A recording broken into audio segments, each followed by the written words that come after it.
സദസ്സിലിരിക്കുന്ന വിശിഷ്ടാതിഥികളെ, സഹോദരങ്ങൾ,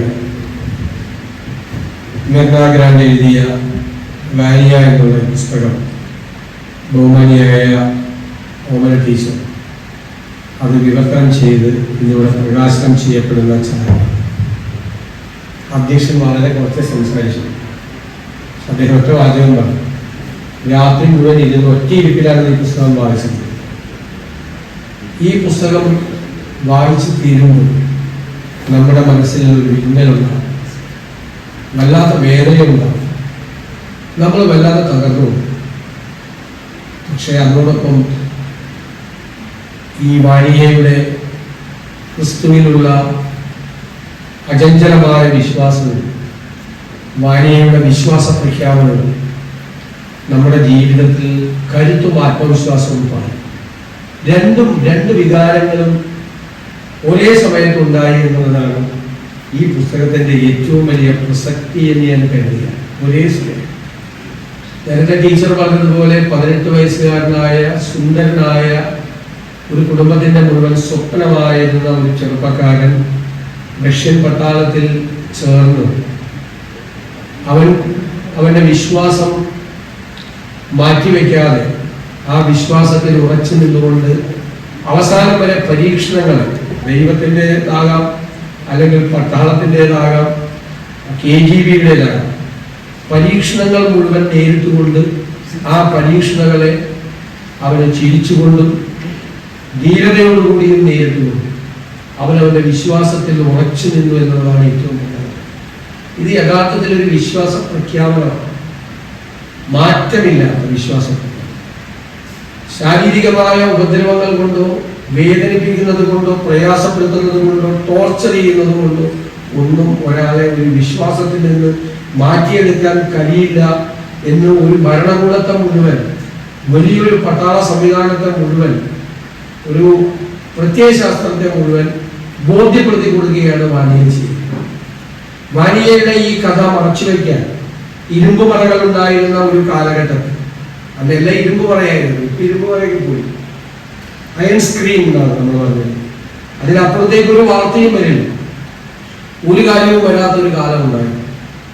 ആ കാലഘട്ടത്തിലാണ് ഈ വാനിയയുടെ മരണം എന്നല്ല, വാനിയയുടെ കൊലപാതകം ഭരണകൂടം മറച്ചുവെക്കാൻ വേണ്ടി നടത്തിയ ശ്രമങ്ങളിൽ നിന്നെല്ലാം അതിങ്ങനെ നമ്മൾ പറയൂലേ, ചിലരെല്ലാം നമ്മൾ മൂടി വെക്കാൻ ശ്രമിച്ചാലും അതിങ്ങനെ നമ്മുടെ കൈവിട്ട് പറന്നു പോകും എന്ന് പറയുന്നത് പോലെയാണ് വാനിയയുടെ കഥ ലോകത്തെ സാധാരണക്കാരായ മനുഷ്യരുടെ എല്ലാവരുടെയും കാതുകളിലേക്ക് എത്തുന്നത് എന്ന് കൂടി നാം തിരിച്ചറിയാം.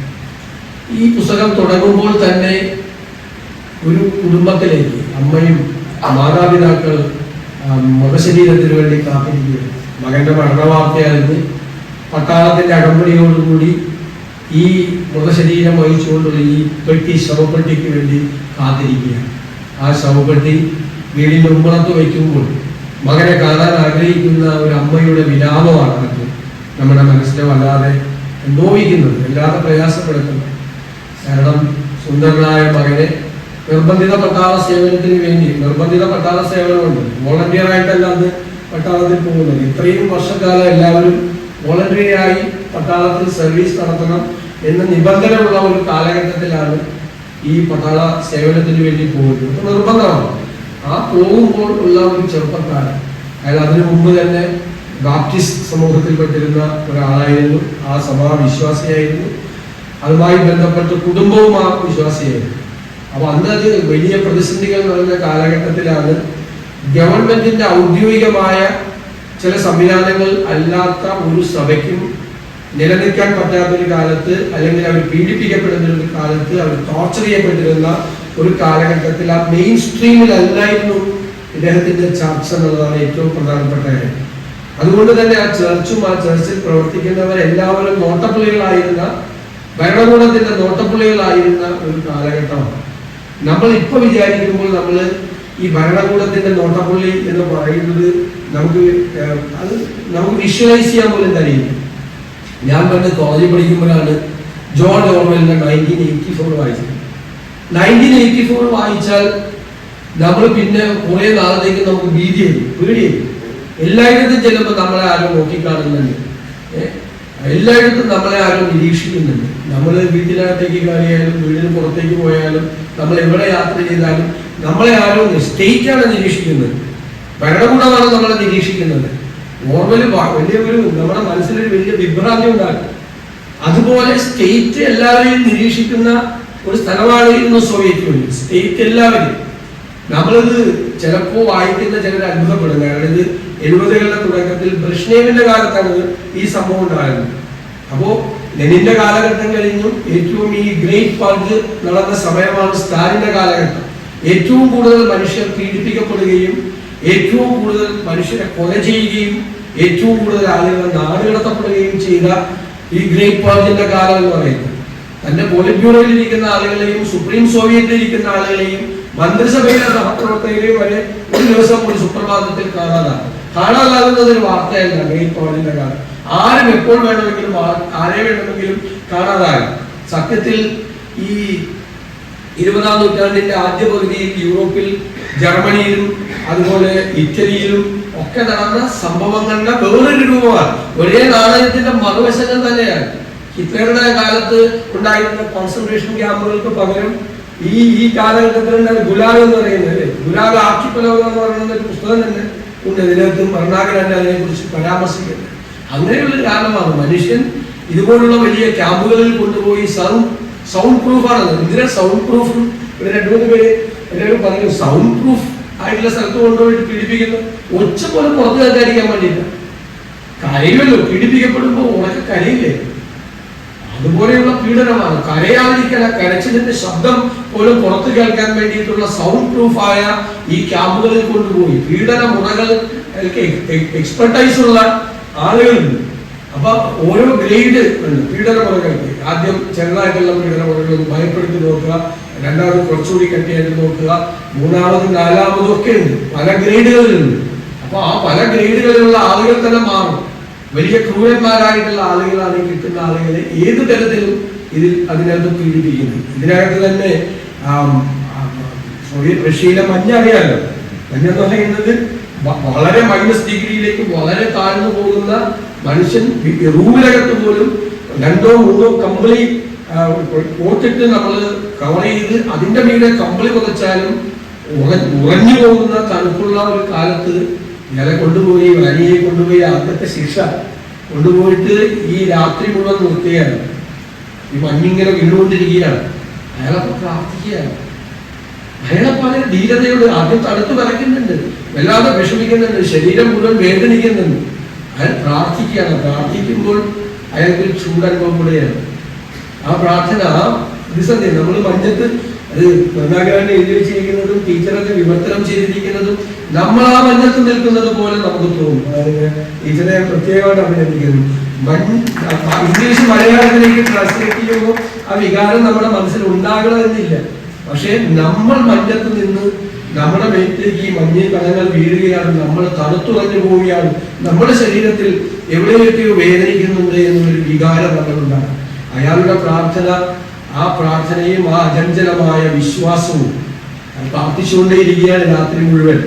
അപ്പൊ ഇടയ്ക്കിടയ്ക്ക് വന്ന് നോക്കുന്നുണ്ട് ഇയാൾ മരിച്ചു പോയോന്നോ വീണ്ടു പോയോ എന്നൊക്കെ നോക്കുമ്പോഴും ഇയാൾ ചിരിച്ചുകൊണ്ട് അവിടെ നിൽക്കുകയാണ്. ആ പ്രാർത്ഥന അയാളുടെ ശരീരത്തിൽ ഒരു ചൂട് താപം അയാളെ ഏൽപ്പിക്കുകയാണ്.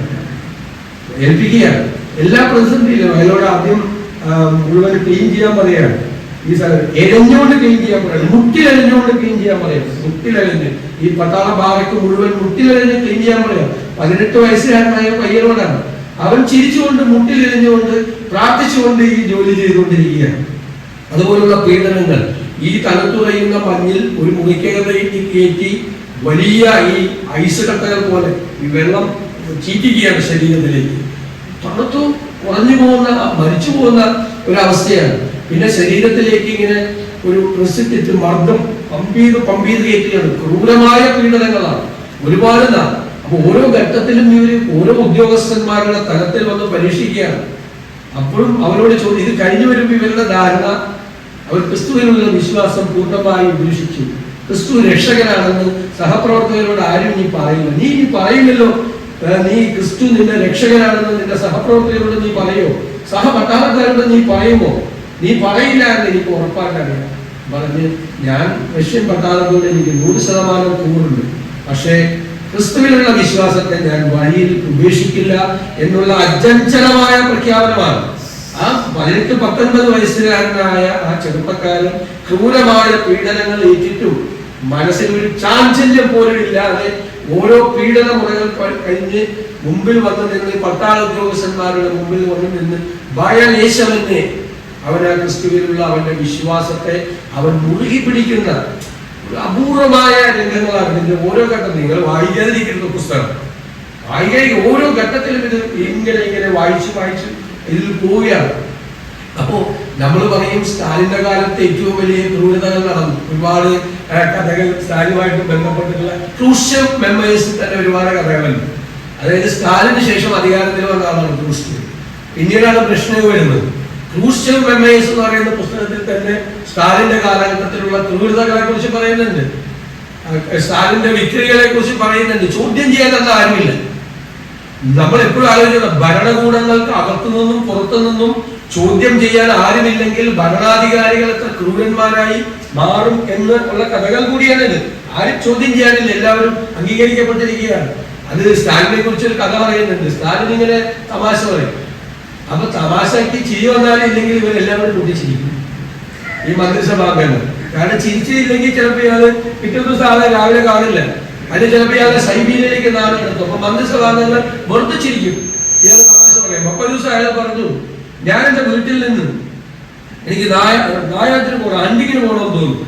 ഞാൻ എന്റെ വീട്ടിൽ നിന്നും നിറതോക്കും എടുത്തുകൊണ്ട് ഞാനൊരു 10-12 കിലോമീറ്റർ യാത്ര ചെയ്ത് കാട്ടിൽ നോക്കുമ്പോൾ ഒരു മരത്തിൽ 26 കിളികളിൽ ഞാൻ ഓരോന്നിനെയായി വെടിവെച്ചിട്ട് 13 നിലത്ത് വീണു. അപ്പോഴേക്കും എന്റെ തോക്കിലെ ബുള്ളറ്റുകൾ മുഴുവൻ തീർന്നു പോയി. ഞാൻ വീട്ടിൽ ചെന്ന് തിരിച്ചു ചെന്ന് വീണ്ടും തോക്ക് റീഫിൽ ചെയ്ത് ഉണ്ടകളെല്ലാം നിറച്ച് വീണ്ടും തിരിച്ചു വന്ന് ബാക്കി 13 കൂടി വെടിവെച്ചു. അപ്പൊ ഇവരെല്ലാം കൂടി ഈ റഷ്യൻ ഭാഷയിൽ ഫാന്റാസ്റ്റിക്, ഫാബുലസ്, ഇതുപോലത്തെ ഒരു നായാട്ടുകാരനെ കണ്ടിട്ടില്ല. ആരാണ് ലോകത്ത് ഇതുപോലെ, റഷ്യയിലല്ല ലോകത്ത് ഇതുപോലെ ഒരു നായാട്ടുകാരൻ ഇത്രയും ഡിറ്റർമിനേഷൻ ഉള്ള വേറൊരു നേതാവില്ല എന്നൊക്കെ പറഞ്ഞ് പുകഴ്ത്തി. അപ്പൊ ഇയാളെ കേട്ടുകൊണ്ടിരുന്ന് ഇയാൾ പോയി കഴിഞ്ഞ് ഇതിൽ കുറച്ചു പേർ, അതാണ് ശ്രദ്ധിക്കുന്നത്, ഇതിൽ കുറച്ചു പേർ അവരവരുടെ മുറികളിൽ പോയി, അവരവരുടെ പ്രൈവറ്റ് മുറികളിൽ പോയി കണ്ണാടി നോക്കി കാത്തിച്ചു നിൽക്കുകയും, എടാ നിനക്ക് നാണമുള്ളതാ, അയാൾ ഒരു പക്ഷിയെ വെടിവെച്ചിട്ടപ്പോൾ ബാക്കിയുള്ള 25 പക്ഷികളും പറന്നു പോയില്ലെന്ന് അയാളോടൊന്ന് ചോദിക്കാനുള്ള നട്ടല് നിൽക്കുണ്ടായുള്ള റാസ്കൽ എന്ന് തന്നെത്താൻ കണ്ണാടി നോക്കി ചോദിച്ചു. ഇപ്പോഴത്തെ കാലത്തുള്ള ഒരു പ്രശ്നം മറ്റതൊക്കെ പറഞ്ഞു, ഫാബുലസ്, ഫാന്റാസ്റ്റിക്, ബെസ്റ്റ് ഹണ്ടർ. അകത്ത് പോയി ഒരാൾ കണ്ണാടിയുടെ മുഖത്ത് പോലും ചോദിക്കാത്ത ഒരു കാലത്താണ് നമ്മൾ ജീവിക്കുന്നത് എന്നുള്ള വ്യത്യാസം ആ കാലഘട്ടത്തിൽ. അപ്പൊ അത് പേടിച്ച് ഭയന്നു നിൽക്കുന്ന ഒരു കാലമായിരുന്നു സ്റ്റാലിന്റെ കാലം എന്ന് പറയുന്നത്.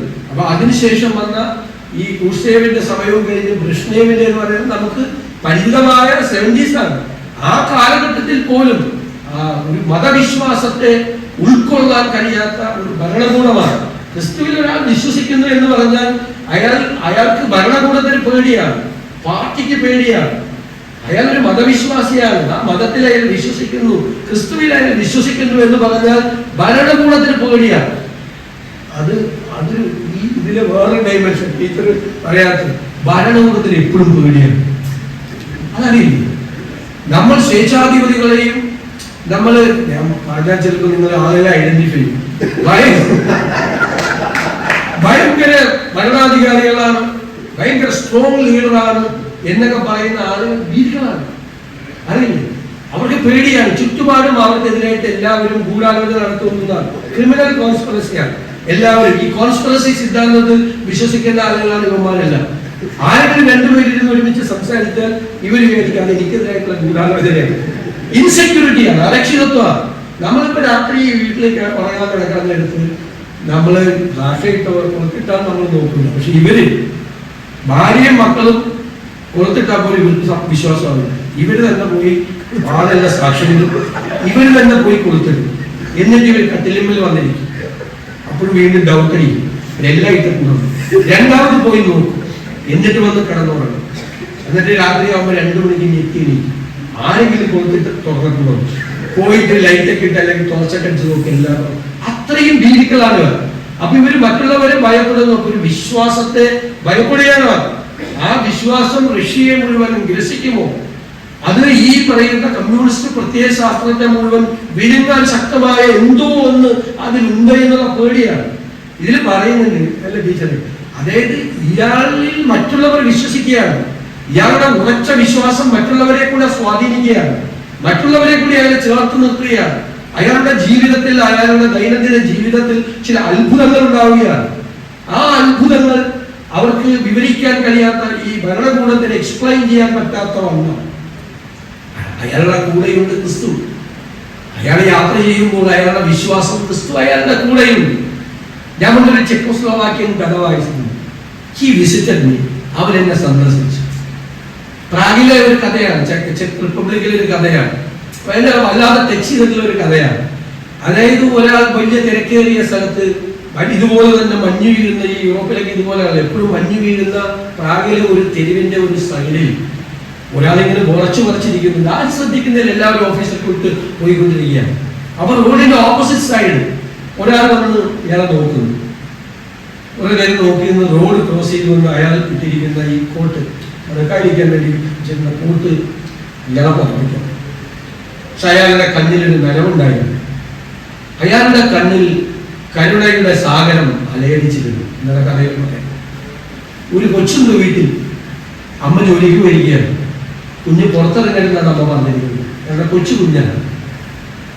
അച്ഛൻ പട്ടാളത്തിൽ പോയി മടങ്ങി വന്നില്ല എന്നേ അമ്മ പറഞ്ഞിട്ടുള്ളൂ. അമ്മ അതിന് ശേഷം ഞായറാഴ്ചയും ശനിയാഴ്ചയും ജോലി ചെയ്യാൻ തുടങ്ങി.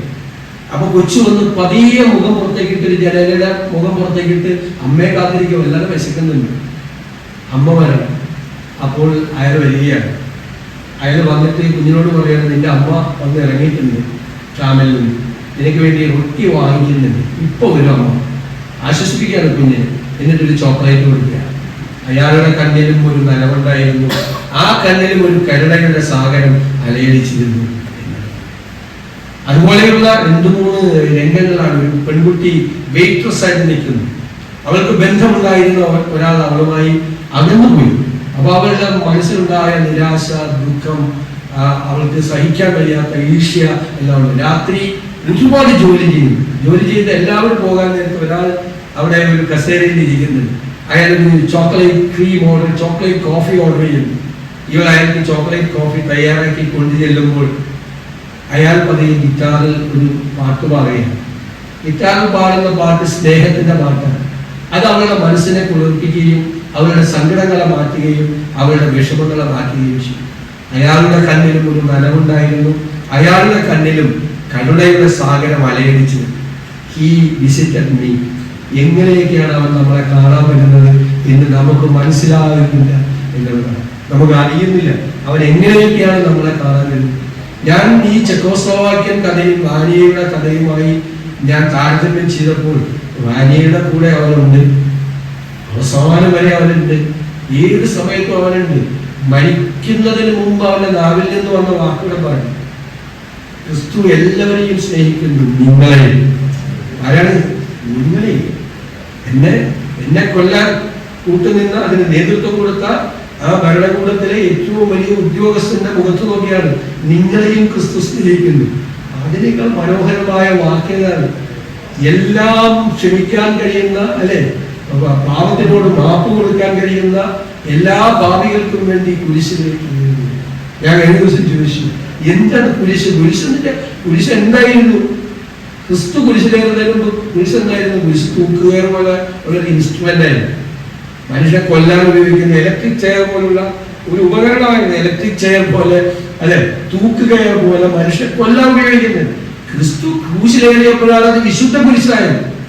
എല്ലാവരുടെയും പാപം ക്ഷമിക്കാൻ പറ്റും. ആ ഒരു വിശ്വാസമാണ്. അപ്പോ അതിലുള്ള അചഞ്ചലമായ വിശ്വാസവും കൂറുമാണ്.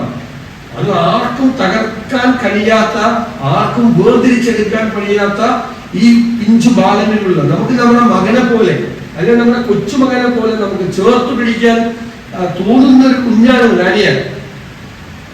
അതുപോലെ നമുക്ക് ആ കുഞ്ഞിനെയാണ് ഇതുപോലെ പീഡിപ്പിക്കുന്നത്. അപ്പൊ നമ്മൾ അവനോടൊപ്പം നമ്മുടെ മനസ്സും ഇങ്ങനെ തേങ്ങിക്കൊണ്ട് അവൻ നേരിടുന്ന ഓരോ പീഡനവും നമ്മുടെ ശരീരത്തിലും നമ്മുടെ മനസ്സിലും അത് ഉണ്ടാക്കുന്നുണ്ട് എന്ന് ആ ഒരു വൈകാരികമായ ഒരു അനുഭവം ഈ പുസ്തകത്തിൽ ആദ്യ അവസാനം ഉണ്ടാകുന്നുണ്ട്. ഇത് ഞാൻ പറഞ്ഞല്ലോ, നമുക്ക് ഈ വിഷമവും സങ്കടവും കരച്ചിലും ദേഷ്യവും വിദ്വേഷവും ഒക്കെ ഉണ്ടാവും. പക്ഷെ ഇത് കഴിയുമ്പോൾ നമ്മുടെ ആത്മവിശ്വാസവും വർദ്ധിക്കുക. ഈ വിശ്വാസത്തോടുള്ള ഒരു കൂറ് അത് നമുക്ക് നൽകുന്ന ഒരു ആത്മവിശ്വാസമാണ് ഈ പുസ്തകത്തിലെ ഏറ്റവും പ്രധാനപ്പെട്ട കാര്യം. ഈ നമ്മുടെ തോമസ് അപ്പോസ്തലനെ കുറിച്ച് സാധാരണ അധികം ഈ സുവിശേഷത്തിലൊന്നും സാധാരണ അധികം പറയുന്നു. പക്ഷെ യോഹന്നാന്റെ സുവിശേഷത്തിൽ ഒരു കാര്യം പറയുന്നു. യോഹന്നാന്റെ സുവിശേഷത്തിൽ പറയുന്നത് ക്രിസ്തു ജെറുസലേമിലേക്ക് പോകുന്ന അദ്ദേഹത്തിന്റെ ഏറ്റവും പ്രിയപ്പെട്ട ലാസർ എന്ന് പറയുന്ന സുഖമില്ലാതെ കിടക്കുകയാണ്. പോയേ പറ്റും, അതിന് പോകാൻ തയ്യാറെടുക്കുകയാണ്. അപ്പൊ എല്ലാ ശിഷ്യന്മാരും അത് പോകരുത് ജെറുസലേമിലേക്ക്, അങ്ങേ അവർ ആക്രമിക്കും, കൊല്ലും, അവർ കാത്തിരിക്കുകയാണ് അങ്ങയെ കൊല്ലാൻ വേണ്ടി. അപ്പൊ എല്ലാവരും നിരുത്സാഹപ്പെടുത്താണ്. അപ്പോഴാണ് ഈ തോമസ് അപ്പോസ്തലൻ മാത്രം എഴുതിയെന്നൊക്കെ പറയുന്നു, അവനോടൊപ്പം മരിക്കാൻ നാം പോവുക. Let us also go, we may die with him. നമ്മൾ അവന്റെ കൂടെ പോവാ, നമ്മൾ കൂടി അവനോടൊപ്പം മരിക്കാൻ നമ്മൾ പോവാന്നാണ്. ഞാൻ അതാണ് we may die with him, but let us also go. അവന്റെ കൂടെ നമ്മൾ മരിക്കും, പക്ഷെ അവനോടൊപ്പം മരിക്കാൻ നമ്മൾ പോകും. അത് അചഞ്ചലമായ വിശ്വാസവും പൂർവ്വമാണ്. അതാണ് വാനിയയുടെ കഥ. അതാണ് വാനിയയുടെ കഥ. വിശ്വാസികൾക്ക് നൽകുന്ന ആത്മവിശ്വാസം എന്ന് പറയുന്നത് അത് എത്രയോ ഉയരത്തിലാണ്. ആ ഉയരത്തിലാണ് അത് ഒരു കാലഘട്ടത്തിലെ ഒരു ഭരണകൂടത്തിന്റെ മുഴുവൻ തെറ്റുകൾ, അവരുടെ ക്രൂരതകൾ, അവർ മനുഷ്യനെ വംശഹത്യ ചെയ്യാൻ വേണ്ടി, മനുഷ്യനെ ഇല്ലാതാക്കാൻ വേണ്ടി നടത്തിയ ശ്രമങ്ങൾ. ഇന്നിപ്പോ ഇന്ത്യയിൽ ഉടനീളം ക്രൈസ്തവ ദേവാലയങ്ങൾ ആക്രമിക്കപ്പെടുന്നു. ക്രിസ്മസ് ആരാധനാക്രമങ്ങൾ പോലും തടസ്സപ്പെടുത്തുന്നു. നിരവധി പാസ്റ്റർമാരും കത്തോലിക്ക പുരോഹിതന്മാരടക്കം ജയിലുകളിലും നിരവധി ആളുകൾ. ഞാൻ പറഞ്ഞൂടെ പ്രധാനമന്ത്രി വന്ന് എല്ലാവർക്കും പ്രൊട്ടക്ഷനൊക്കെ പറഞ്ഞു പോയി. പ്രധാനമന്ത്രി പോയതിനു ശേഷം മണിപ്പൂരിൽ 40 പള്ളികളും മണിപ്പൂരിന് പുറത്ത് 10 പള്ളികളും ആക്രമിക്കപ്പെട്ടു. ബാംഗ്ലൂരിലെ arch bishop Peter Machado supreme കോടതിയിൽ പോയിരിക്കുകയാണ്. 79 ക്രൈസ്തവ സംഘടനകളാണ് ഡൽഹിയിൽ സമരം നടത്തിയത്. ഈ സംഘപരിവാർ ശക്തികളിൽ നിന്ന് ഞങ്ങളെ രക്ഷിക്കണം എന്ന് പറഞ്ഞുകൊണ്ട് 94 എക്സ് ബ്യൂറോക്രാറ്റുകൾ പ്രധാനമന്ത്രിക്ക് കത്തെഴുതി. ഞാൻ 94 പേർ വെച്ച മുൻ ചീഫ് സെക്രട്ടറിമാർ, ക്യാബിനറ്റ് സെക്രട്ടറിമാർ ഉൾപ്പെടെയുള്ള ആളുകളാണ്. അത് ഞാൻ നോക്കിയപ്പോൾ 3 ക്രിസ്ത്യാനികളായിരുന്നു. ഇത് വളരെ സന്തോഷം തോന്നി. ബാക്കിയുള്ളവർ 2 മുസ്ലിംസും, ബാക്കിയുള്ളവർ മുഴുവൻ ഹിന്ദുക്കളായ ആളുകളാണ് നമ്മുടെ നാട്ടിൽ. അവർ പറയുന്നു, എന്ത് ക്രൂരതയാണ് ക്രൈസ്തവരോട് നിങ്ങൾ ചെയ്യുന്നത്, നിങ്ങൾ എന്ത് മതപരിവർത്തനം നടത്തിയെന്നാണ് പറയുന്നത്. അവർ 951 ഇന്ത്യയിലെ ക്രൈസ്തവരുടെ സംഖ്യ പെർസെന്റേജ് എന്ന് പറയുന്നത് 2.3 ആണ്. ഇന്ത്യയുടെ ജനസംഖ്യയുടെ 2.3%. 72 വർഷങ്ങൾക്ക് ശേഷം 2023 ക്രൈസ്തവരുടെ ഈ ജനസംഖ്യ 2.3 തന്നെയാണ്. മാസ് കൺവേർഷൻ നടത്തിയിരുന്നെങ്കിൽ എന്തായിരുന്നേനെ ക്രൈസ്തവരുടെ ജനസംഖ്യ ഇന്ത്യയിൽ?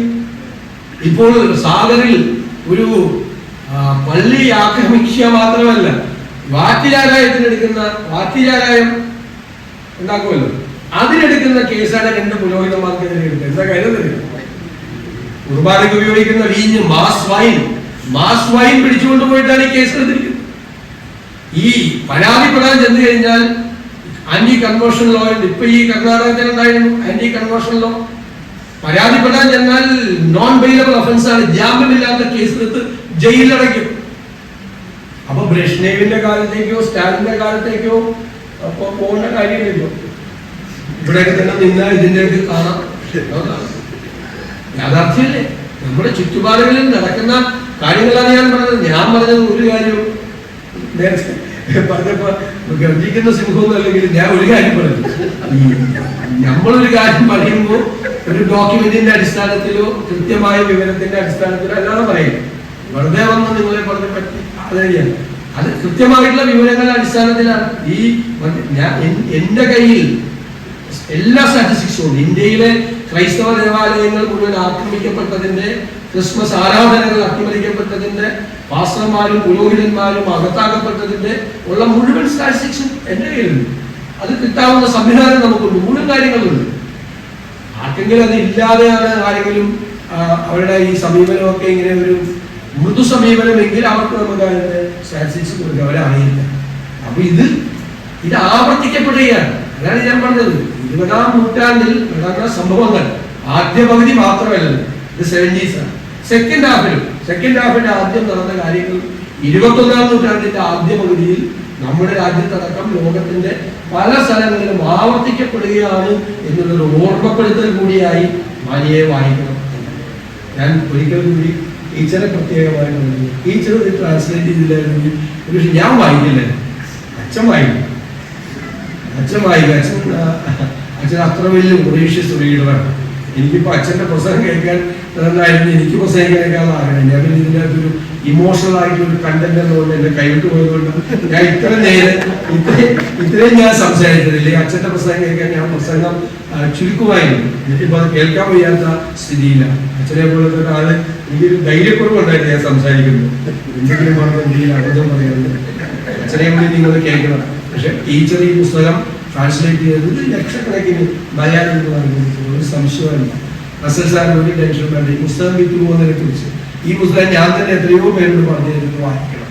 ഞാൻ പറഞ്ഞു ബൾക്കായി വായിച്ചിട്ട് നമുക്ക് ഒരുപാട് സ്ഥലത്ത് കൊടുക്കും. ആളുകൾ വായിക്കട്ടെ, അവരുടെ മനസ്സ് ശരിയാകട്ടെ, അല്ലേ? സമചിത്തതയോടുകൂടി ജീവിക്കാൻ പറ്റണം, വിശ്വാസത്തോടു കൂടി അവർക്ക് ജീവിക്കാൻ പറ്റണം, വിശ്വാസത്തോടുകൂടി ജീവിക്കാൻ പറ്റണം. ആ വിശ്വാസം ക്രിസ്തു എന്ന് പറയുന്നത് ദേവാലയങ്ങളിലും വചനപ്രഘോഷണങ്ങളിലും മാത്രം ഒതുങ്ങി നിൽക്കുന്ന ആളല്ല. നമ്മുടെ ദൈക്ഷണികമായ തലത്തിലും നമ്മുടെ ആന്തരിക തലത്തിലും ഒക്കെ വ്യാപരിക്കുന്ന ഒന്നാണ്. നമ്മളെ കൊണ്ട് ഒരുപാട് ചോദ്യങ്ങൾ ചോദിപ്പിക്കുകയും നമ്മളെ വലിയ വഴികളിലൂടെ നടത്തുകയും ചെയ്യുന്ന ഒരാളാണ്. ചിലപ്പോൾ വലിയ മഹത്തരമായ ഉത്തരങ്ങൾ നമുക്ക് തരും. നമ്മുടെ കൂടെയുണ്ട്, ആ കൂടെയുണ്ട് എന്നുള്ള ഒരു ആത്മവിശ്വാസമാണ് മാനിയ നൽകുന്നത് എന്ന് മാത്രം. നീണ്ടുപോയതിൽ ഒന്നുകൂടി ക്ഷമ ചോദിച്ചുകൊണ്ട് നിങ്ങളുടെ എല്ലാവരുടെയും അനുവാദത്തോടെ ഞാൻ ഈ പുസ്തകം പ്രകാശനം ചെയ്യുന്നതാണ്.